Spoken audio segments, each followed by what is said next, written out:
We're just going to mount a Canon camera with a stock lens. And first thing you want to do is pick any slot on the bottom. So with the 1/4-20 right here, then just screw your camera in place.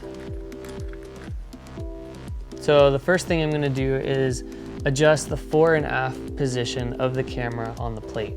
So right now, as you can see, it's sitting a little heavy on the back end. So that means I need to slide the camera forward, just until it sits level. So forward a little bit more. You can see that now we're pretty close to level right there. So then you want to lock that 1/4-20 down. Put that in place. And if you have a quick release plate that you use on all of your camera equipment, then you could also attach that quick release plate right underneath the camera here.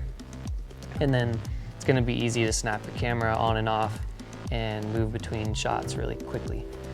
If you're going to change your zoom, then it's going to change the position on this plate. But this is where we're going to have it locked in place right now. So you have your pitch is right next to the camera. This is your pitch motor. Your roll is the one behind the camera, and that's going to balance the horizon.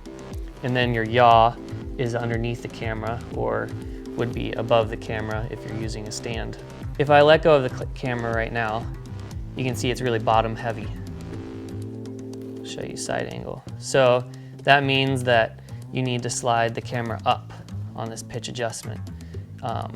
The way of knowing when it's balanced is if you point the lens up in the air and it holds that position, then you know you're in the right spot. So we'll slide that almost all the way up. And now it's holding that position, pointing in the air. Then tighten that in place.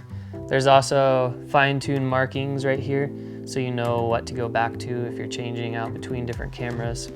So pitch adjustment is finished, and now we want to move to the roll axis. So if I let go of the camera right now, you can see it's pretty heavy on my right side, your left side. So that means we need to slide the gimbal to this direction. In order to do that, there's a screw right underneath the roll motor, and you'll loosen that up. And then it slid itself a little bit, so now we're too heavy on this end, so slide it the other way. And this, again, you'll want to do until it holds a level horizon without the motors needing to be turned on. So go just a little bit more. And a little bit more. The tiniest movement makes a difference. You only need to move it like a millimeter at a time. So we're good there. I'm gonna go ahead and tighten that screw right underneath the roll motor. So again, I can put the roll at a 45-degree angle, and it holds that. And it holds it with a level horizon. So this just means the motor is gonna not need to work as hard to balance that movement. So now our roll is balanced, we can move on to the yaw axis. And for the yaw, again, you want to be able to tip your gimbal in any position and have it hold that without it spinning. So if I tip the handlebars right now, we'll tip it forward, and it's wanting to fall with this end heavier. So point the lens at the side at one of the grips and let go, and it's falling, so it's back end heavy, meaning I need to slide the whole system towards me.